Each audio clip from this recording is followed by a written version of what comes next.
छत्तीसगढ़ में अब विधानसभा चुनाव की आहट है। राजनीतिक दल भी सक्रिय हो चुके हैं और अब राजनीतिक दल जो है चुनावी मोड में काम कर रहे हैं। इसी बीच भाजपा के युवा मोर्चा के जो अध्यक्ष हैं वो इस वक्त कोरबा में मौजूद हैं, अमित साहू जी। हम उनसे बात करेंगे और जानने का प्रयास करेंगे कि किस तरह से जो है अब राजनीतिक दल काम कर रहे हैं, युवा मोर्चा का खास तौर पर क्या योगदान रहेगा आने वाले चुनावों को लेकर के। सर, सबसे पहले तो आपसे सवाल यही रहेगा कि अब चुनाव के लिए 2 साल से भी कम समय शेष है, तो ऐसे में युवा मोर्चा का किस तरह का योगदान रहेगा, कैसी भूमिका रहेगी? देखिए, युवा मोर्चा लगातार काम कर रहा है। हमारी एक नई योजना भी बनी है कि बूथ स्तर में हम कमेटी गठित कर रहे हैं और उस कमेटी का उपयोग पूरे हर उस आंदोलन में करेंगे और सरकार की जितनी भी नाकामी है, जितनी भी विफलताएं हैं, जितने भी झूठ हैं, जितने भी फरेब हैं और सरकार के सह में रहकर आज कैसे ड्रग्स माफिया और नशे का कारोबार पूरे प्रदेश में चरम पर है, ये सब मुद्दों को लेकर, क्योंकि इन सब ये वही मुद्दे हैं जिनसे युवाओं का जीवन बर्बाद हो रहा है। और आज युवा जो है नशे की गिरफ्त में आ रहा है, तो कहीं ना कहीं युवा युवा का जो है जीवन बर्बाद, उसके साथ साथ उसके संपूर्ण परिवार का जीवन बर्बाद। इन सब मुद्दों को लेकर हम सड़क की लड़ाई लड़ेंगे इस प्रदेश के सरकार के खिलाफ। और एक अहम भूमिका भी उन 1 बूथ 20 यूथ के सारे कार्यकर्ताओं की रहेगी, जैसे मंडल अध्यक्ष, मंडल की पूरी टीम, जिला अध्यक्ष, जिला की पूरी टीम, जो हर आंदोलन करता है उस वैसे ही आंदोलन में जो है बूथ के जो कार्यकर्ता है अनवरत वो भी शामिल होंगे और वो भी एक मुख्य भूमिका निभाएंगे। और जहां अगर बूथ तक हमारा अगर आंदोलन चलता रहा तो बूथ तक हम जाकर इस सरकार की नाकामी को बताएंगे, तो पुनः जनता का विश्वास भारतीय जनता पार्टी के ऊपर होगा। और चुनाव को लगभग लगभग 1.5 वर्ष सब बचे हैं और इस 1.5 वर्ष के चुनाव के दरमियान हम ऐसा काम करेंगे, इस सरकार की हर नाकामी को लेकर जनता के बीच जाएंगे, जनता का भरोसा जीतेंगे और यही युवा मोर्चा एक सबसे बड़ा अध्याय रचेगा 2023 में भारतीय जनता पार्टी की सरकार को बनाने में। जैसा कि नशे की आपने बात कही, ड्रग्स का कारोबार हो या शराबबंदी का वादा हो, युवा मोर्चा उस तरह से सक्रिय नहीं दिखती है फील्ड पे जैसा कि उसे जिस तेवर में नजर आना चाहिए कि विपक्ष के तौर पर।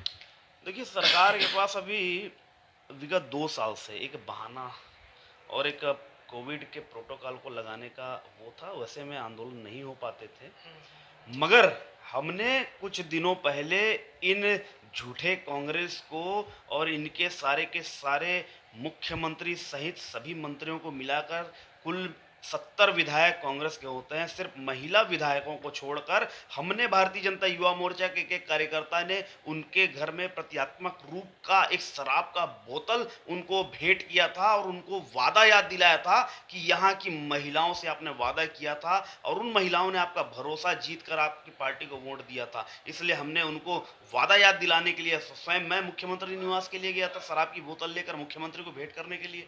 तो भारतीय जनता युवा मोर्चा लगातार आंदोलन कर रहा है और इन्हीं वादे, यही झूठे वादों को लेकर कुछ दिन पहले भारतीय जनता युवा मोर्चा ने राहुल गांधी को भी डंके की चोट पर और पूरी दमदारी के साथ काला झंडा दिखाया, जिसका वीडियो भी सभी आप मीडिया के माध्यम से आप सभी ने देखा। युवा मोर्चा जो बोलता है वो करता है, लगातार सरकार के खिलाफ मुखर आवाज बन के आज भारतीय जनता पार्टी का जो मुख्य विंग है युवा मोर्चा ही काम कर रहा है। आने वाले चुनाव में जब टिकट वितरण होगा तो कैंडिडेट के चयन में भी क्या युवा मोर्चा की भूमिका रहेगी? कुछ टिकट आप मांगेंगे युवा मोर्चा के कोटे से?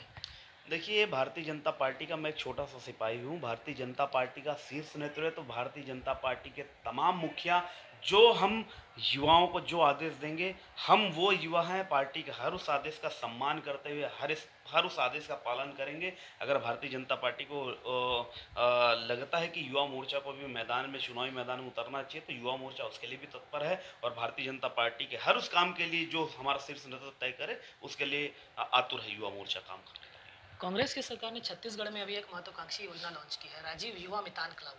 सीधे नगद राशि खातों में हस्तांतरित की जाएगी, समितियों को गठन किया जाएगा, युवाओं को जोड़ने का एक ये कारगर उपाय नजर आ रहा है। इसे कैसे काउंटर करेंगे और इस योजना के बारे में क्या सोचते हैं आप? देखिए, सबसे पहले तो प्रदेश के लाखों युवा से कांग्रेस ने अपने घोषणा पत्र के माध्यम से एक झूठ, एक फरेब और एक धोखा छत्तीसगढ़ के युवाओं को दिया है। उन्होंने कहा था कि छत्तीसगढ़ के प्रत्येक बेरोजगार युवाओं को अगर हमारी सरकार बनती तो हम मासिक 2500 रुपये बेरोजगारी भत्ता देंगे।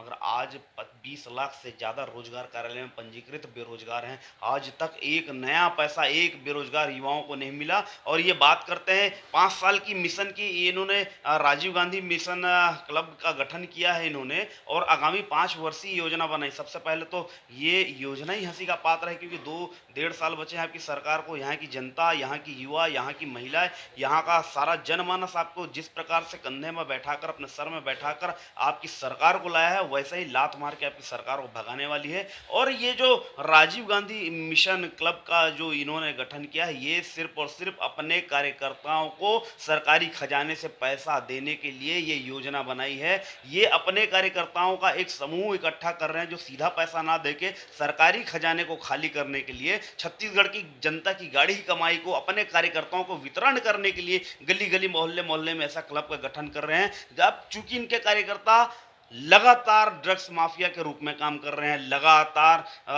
दलाली का काम कर रहे हैं, और लगातार ऐसे कई काम हैं उनमें लिप्त होकर इनके कार्यकर्ता काम कर रहे हैं। मगर इनकी सरकार की सोच देखो, कार्यकर्ताओं का जेब और उनका घर भरने के लिए सरकारी खजाना का दुरुपयोग है ये राजीव गांधी क्लब का जो इन्होंने योजना चलाया है।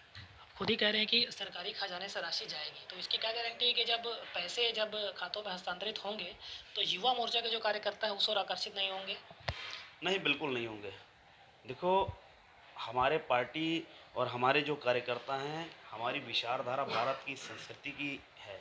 हमारी विचारधारा देश की रक्षा सुरक्षा की है। हमारी विचारधारा हिंदुत्व की रक्षा के लिए है। और ऐसे में इस योजना के साथ भारतीय जनता युवा मोर्चा का एक भी कार्यकर्ता नहीं जुड़ेगा, मगर हर गली में, हर मोहल्ले में भारतीय जनता युवा मोर्चा का कार्यकर्ता इस चीज़ का विरोध करेगा कि आप पहले पंजीकृत जो नौजवान हैं छत्तीसगढ़ के, उन्हें आप जो उनसे जो वादा किया था उन वादों को पूरा करिए। आज भी युवा जो है नौकरी के लिए दर दर तरस रहा है, नौकरी के लिए दर दर भटक रहा है। आज ऐसी स्थिति परिस्थिति आ गई है छत्तीसगढ़ में कि युवा अब आत्महत्या करने की ओर अग्रसर हो चुका है। क्या उन युवाओं की चिंता नहीं है कांग्रेस को? जो वादा किया था उसे निभाना होगा कांग्रेस को। हमारा ये आंदोलन अनवरत चलते रहेगा, और आने वाले समय में भारतीय जनता युवा मोर्चा का बहुत बड़ा आंदोलन इस सरकार के खिलाफ आपको देखने को मिलेगा। चलिए साहू जी, हमसे बात करने के लिए बहुत बहुत धन्यवाद। धन्यवाद। जी, चलिए हम बात कर रहे थे अमित साहू जी से, युवा मोर्चा के प्रदेश अध्यक्ष हैं। सभी सवालों को उन्होंने बेबाकी से जवाब दिया। आने वाले चुनावों का मामला हो या प्रदेश में शराबबंदी का मुद्दा हो, कांग्रेस सरकार की नाकामियों को उजागर करने का इन्होंने दावा किया है। आने वाला समय बताएगा कि किस तेवर के साथ युवा मोर्चा काम करेगी। पूर्वा से राजकुमार शाह, ईटीवी भारत, छत्तीसगढ़।